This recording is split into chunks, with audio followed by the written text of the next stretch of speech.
Okay, we've got it, but we're gonna do one more. And why are we gonna do one more? Because we love making movies! Quote by Quentin Tarentino and his crew. Yes, today we talk about Once Upon a Time in Hollywood. Welcome to the review. I'm Mark. Let's get started. Please turn off your cell phones.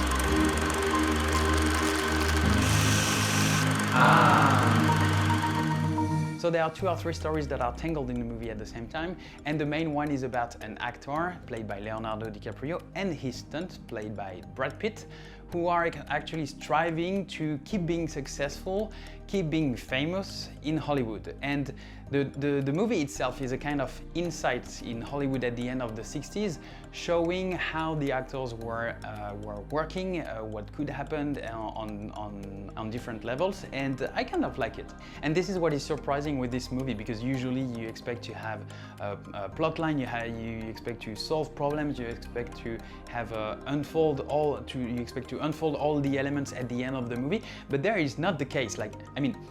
You unfold the elements at the end of the movie, but not at the same level. And it's really interesting because it's like you don't have to focus about how the movie will end.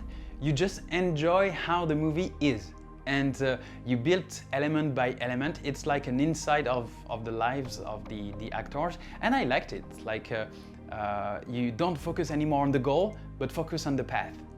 And this is where Tarantino surprised me actually, because we can feel his signature during the last 30 minutes of the movie, like what he did in Pulp Fiction 1994, like what he did in Kill Bill Volume 1 and 2, 2003 and 2004.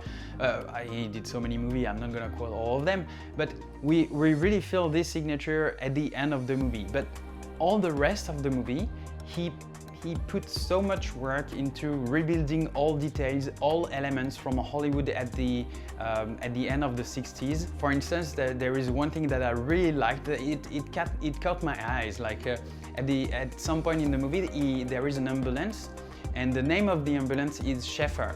And just like this, I went on Google and Googled Schaefer ambulances, and I discovered that actually the company really exists, and the company has been created in 1932, and he created the car, he created the brand, he recreated everything that were the main features of the brand at that time.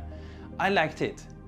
And it's a great transition because for me, all these details, all this passion that Tarantino has to rebuild the set, to rebuild what Hollywood was at that time, it makes it one of the best pictures. Like moreover, in the techniques he used like old school techniques with new techniques. He used like new techniques to gather with old school, and all the movie is this journey of enjoying between all the elements. So he does everything at the same time, and the movie on that level is really impressive. For me, it's the best picture of the year so far. And the actors, do I really need to introduce them? No, I don't think so. But what I really liked in the movie is the chemistry between the spirit of Tarantino and their skills as actor. And DiCaprio and Brad Pitt did that very well. You know, Brad Pitt is doing this action when someone is talking to him and he's thinking at the same time. He's looking at the person and then he comes back with another glance, like with another look. And yeah, it's really this chemistry that I really liked. It's only him can do that. And the same for Leonardo DiCaprio, for instance, at some point of the movie, he is alone, not happy about his work, and he's just like talking to himself. And you feel like the guy is so inside him and showing it to the camera, but you feel like you see him, but you do not disturb him. Like you really attend the show actually, and DiCaprio is awesome as always. Margot Robbie brings in with her character a lot of complement aspects to what Leonardo DiCaprio and Brad Pitt have in their character, because she's a newborn, I would say, actress in Hollywood, and you see how fresh she is in her new career, enjoying going to watch movie with her, paying attention to the audience and so on. So she's like she gives a breath to the action, to the plot line of the movie, and it's fresh, it's nice, and I liked her as well. So yes, I like the movie, but not enough to be in third position because we still have Spider-Man Far From Home. In fourth position, we have Avengers Endgame. In second position, we still have Fighting With My Family. And in first position, the Korean movie Parasite. But Once Upon a Time in Hollywood is in the ranking of today, in 8th position, which modify a bit our ranking.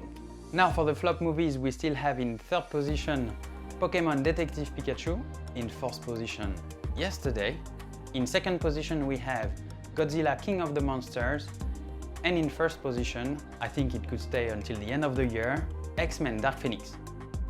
I still have two more things to say. Is first, thumb up if you like the video, it will help a lot the channel. Even better, you could subscribe to the channel, and the last option, the best one, is to ring the bell so that you don't miss any notification or any videos that we will release on the channel. That makes a lot of channel anyway. But above all, what I wanted to say is that you may share my opinion about the movies, you may not share my opinion about the movies. It's not a problem at all. You can comment on the section below. I will be happy to engage the conversation with you. And for me, I tell you bye-bye and see you for the next review. Bye-bye.